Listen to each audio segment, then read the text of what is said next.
Hi, welcome back everyone. Welcome to my channel. This is Lydia St. Louis. I discuss Christianity and narcissism.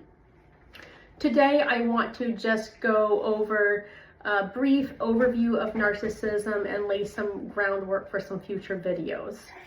Narcissism is an officially diagnosable disorder. I don't think that a lot of people are going to go out and get that diagnosis. I doubt that many of them have awareness to even think about pursuing something like that. It's estimated to affect between 0.5% and 6% of the population.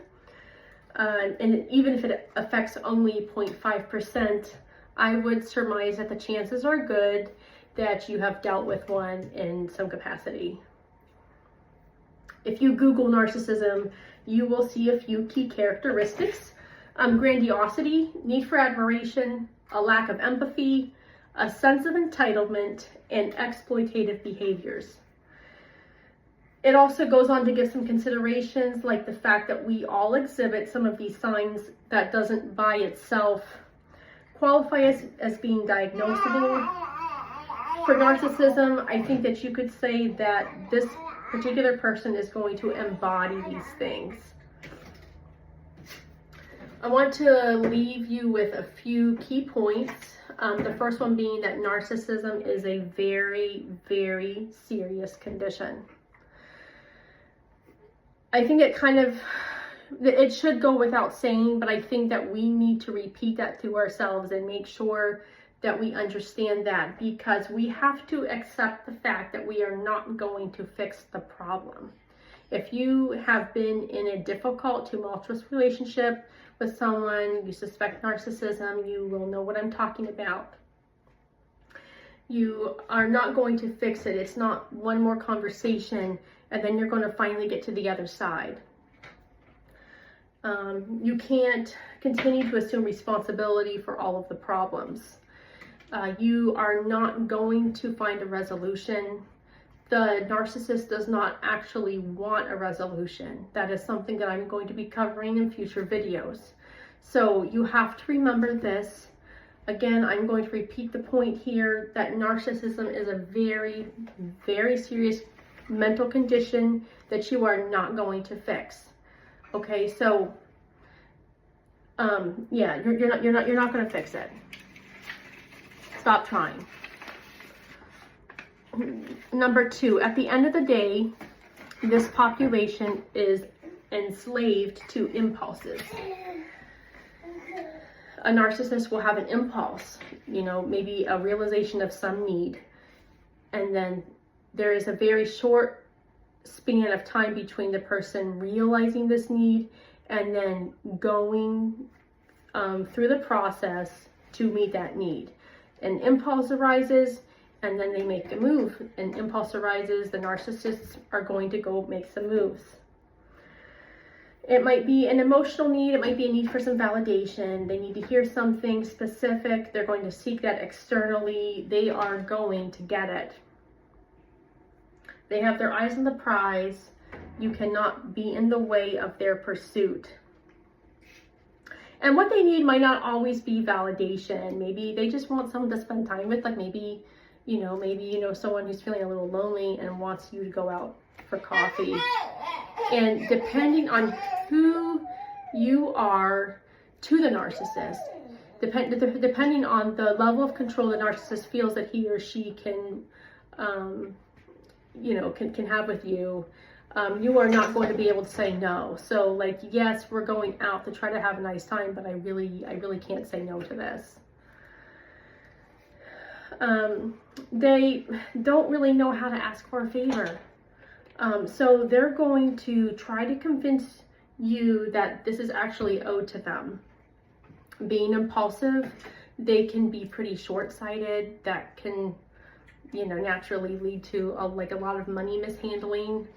And so they might try to tell you, you really need to give me some money. It's not a favor. It's not a situation in which, the person's going to say thank you.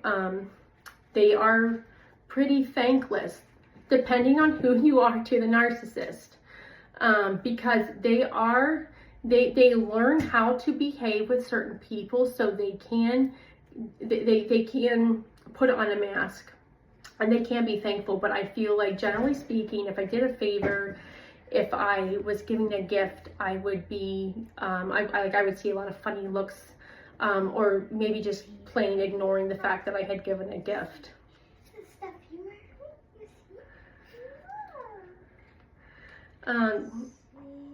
So that would go along with the sense of entitlement. And every now and then, I think, you know, they might have a little bit of an awareness that they didn't handle something very well. And so in order to go and fix that and get that validation and like fill that cup that they have, they're going to seek to transfer that blame somewhere else. And they're going to say, we need, like, you know, I need to get this out of my court and bounce it back to her court. So, you know, I would be in a situation where I was supposed to be absolving her of guilt and saying, okay, yes, based on the information you just gave me about the things that you were up against, you were actually in the right here, and maybe I'm almost more in the wrong. Or, and maybe if I'm not taking the blame myself, I'm supposed to say, hey, you're just another human being who needs grace, you know, so who am I to withhold it? Need for validation shows up in funny ways, you know, like with my sister, she would bring up something super random, and she would really need me to agree with her and like share an opinion with her on something, and it was just so out of the blue. And sometimes I think I'd say, oh yeah, you know, I guess I agree with that, but they really need someone to agree. Like agreeing to disagree is not something that's going to happen. So just for review, number one, narcissism is a serious condition. You're not going to fix it. Number two, they are enslaved to their impulses. Number three, I believe that a lot of them can shapeshift in order to meet their needs. I've read about the different types of narcissists, about grandiose ones, about covert, more vulnerable ones, subtypes, communal ones who are maybe seeking causes, and maybe also could be called white knight, and then malignant, the ones that are really out there to try to inflict suffering. I believe that my sister could kind of be all of them, maybe not to everyone, but I believe that I saw traces of all of these regularly. Grandiose are what you think of as more showboat, really out to impress with skills, abilities, maybe other things that people might be impressed with. They could sometimes be really consumed with their physical appearance. My sister, for one, wasn't someone who would come across as super vain in that sense, but there were a lot of other things, a lot of other skills and gifts that are, you know, going to be brought up in conversation. I believe for a lot of people in my life that I've had to deal with who are probably narcissistic, they maybe needed one special person whom they could inflict suffering on. And I believe that I became that person for many people. So they needed one person to mess with. And so that would be more of the malignant side that I was, you know, made to manage. I'm not saying that other people couldn't see cracks here and there, but they're able to control it to an extent. As a Christian, learning about narcissism can be unsettling. It brings up a lot of other questions.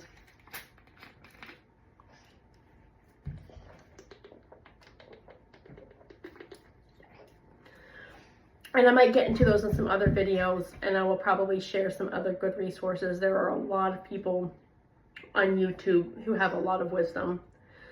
But I want to basically say for now that I am okay with not knowing a lot.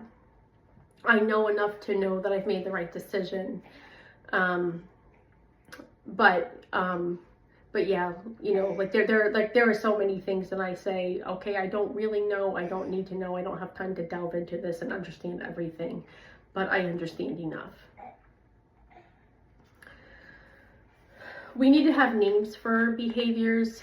I'm kind of going on a bunny trail here, but learning about what narcissism was, learning the term gaslighting, learning about spiritual abuse was very helpful for me.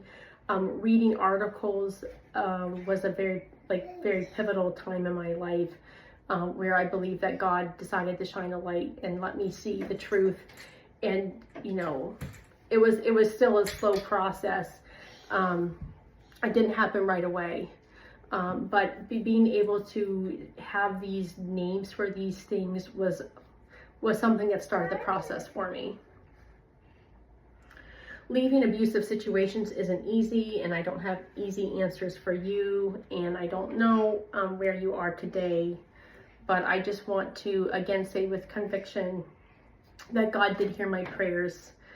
And you know, we can feel forsaken, but I want to reach out and just affirm you that He is seeing your suffering, and He's listening to those pleas or the screaming or anything in between. He is in control. I always feel such comfort in Jesus' words from Matthew saying, "Come unto me, all ye that labor and are heavy laden, and I will give you rest. Take my yoke upon you and learn of me, for I am meek and lowly in heart, and ye shall find rest unto your souls." Please keep praying, keep learning, keep your faith. For my next video, I plan to discuss gaslighting, what it can look like, and then why it's such a red flag. Thank you so much for watching today. Stay tuned.